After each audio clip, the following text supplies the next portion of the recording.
આગળ આવે તો સમય અહીંયા આવે તો આપણું કાર્ય શરૂ થાય. અહીંયા આપણે આ સમાજ બેકગ્રાઉન્ડ આશ્રમ આપણે જમણવા છે. બાજુમાં અહીંયા બાજુમાં બધો મંડપની વ્યવસ્થા કરેલી છે. સામેના ભાગમાં બધું પાર્કિંગ છે. એટલે તમામ વ્યવસ્થા બાકીની બધી અહીંયા છે. વડોદરાથી અહીંયા આવે પછી આપણે સ્વયંસેવકોએ જાજી કામ કરીએ રસોડામાં અને પાર્કિંગમાં વધારે જરૂરિયાત પડશે. એટલા માટે આજે આપણે જે કંઈ કામ આપણને સોંપવામાં આવે અથવા તો આપણને જે મનગમતું અથવા તો ઈચ્છનીય જે કંઈ કામ હોય એ આપણે આજે આપણે અહીંયા નોંધ.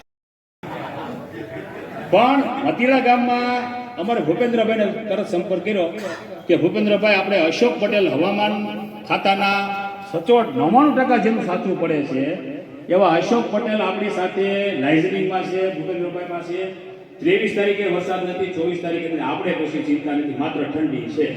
બરાબર? એટલે કોઈ અફવાથી દોરાવો નહીં. આપણે એક પણ વરસાદ કોઈ આવવાનું નથી. એટલે શાંતિથી આપણે પ્રસંગ માણી શકશું.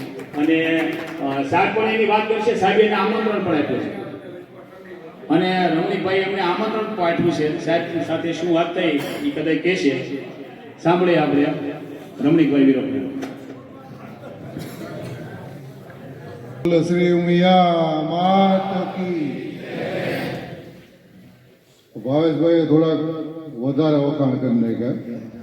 સાહેબ રહ્યા ને એટલે વખાણ કરવાની ટેવ હોય. છોકરાને હવા ભરે એમ. એટલે હું તમારામાંનો જ એક છું અને તમારો જ ભાઈ છું. હું કઈ જુદો નથી.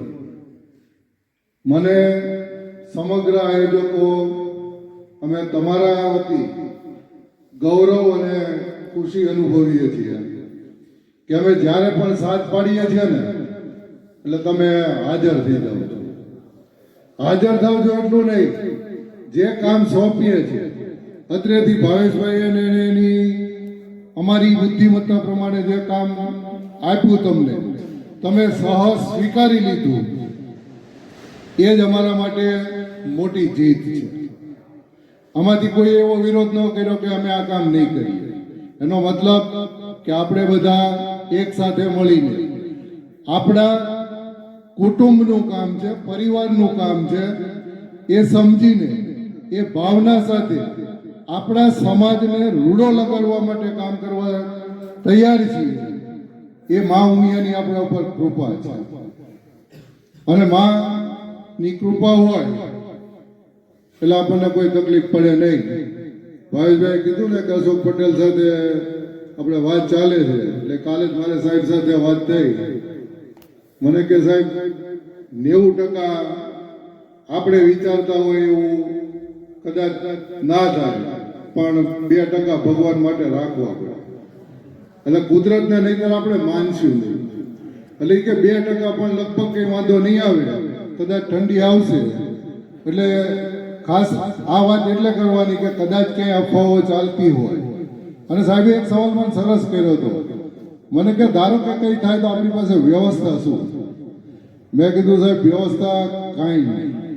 39 માંડવા ખેતરમાં નાખ્યા છે, એ ફરીને ક્યાંય જાય નહીં. પણ જો કંઈક તમારી પાસેથી તમારા જ્ઞાનનો લાભ મળે અને કંઈક એવા સમાચાર હોય તો વ્યવસ્થામાં અમે એટલું કરી શકીએ. કદાચ એવું બને કે સંખ્યા ઘટે તો સમાજનો પૈસો ખોટો ન બગડે, એટલે ખોટી રસોઈ ના થાય. આટલું કદાચ થાય અમારથી, બાકી કંઈ ના થાય. તો મને કે એ ચિંતા કરવાની જરૂર નથી. એટલે આપણને થોડુંક અભય મળ્યું. અને સાહેબને પણ આપણે કીધું કે સાહેબ તમારી હિંમતના લીધે અમારી હિંમત વધી ગઈ, તમારા શબ્દો ઉપર. એટલે એમાં કોઈ આપણે બહુ બીક રાખવાની નથી. ઠંડી થોડીક વધશે અને ઠંડી તો પટેલના દીકરા સહન કરી લે, એમાં કંઈ આપણને વાંધો નથી. અને ખાસ આ આપણો પ્રસંગ છે, 52 ગામનો પ્રસંગ છે, આમ 78 ગામનો પ્રસંગ છે. પણ હું વારંવાર કહું છું કે સ્વયંસેવકો જ એ અમારું હાથ, પગ અને હૈયું છે. તમારા પગ ના ચાલે ને એટલે અમારા હૃદય ચાલતા બંધ થઈ જાય. એ સમયે તમે ક્યાંક ઊભા રહી જાઓ તો અમે તો મુંજાઈને મરી જ જઈએ.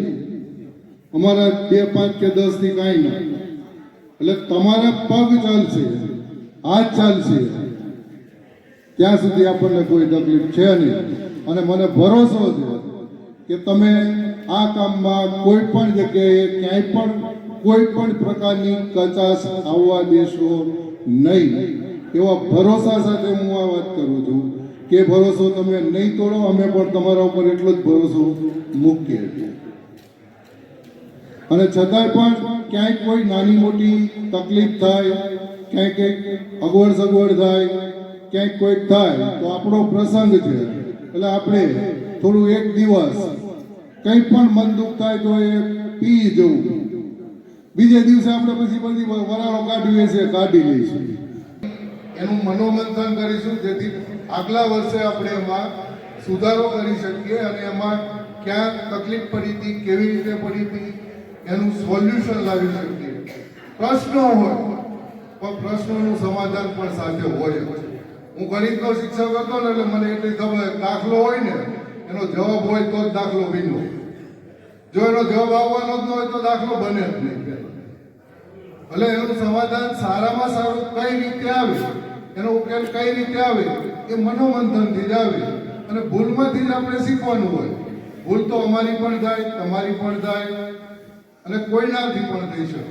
એટલે ભૂલ થવી એ ગુનો નથી, પણ ભૂલનો સ્વીકાર કરવો ને એ વધારે સારું છે. એટલે ભૂલમાંથી શીખવું એ મહત્વનું.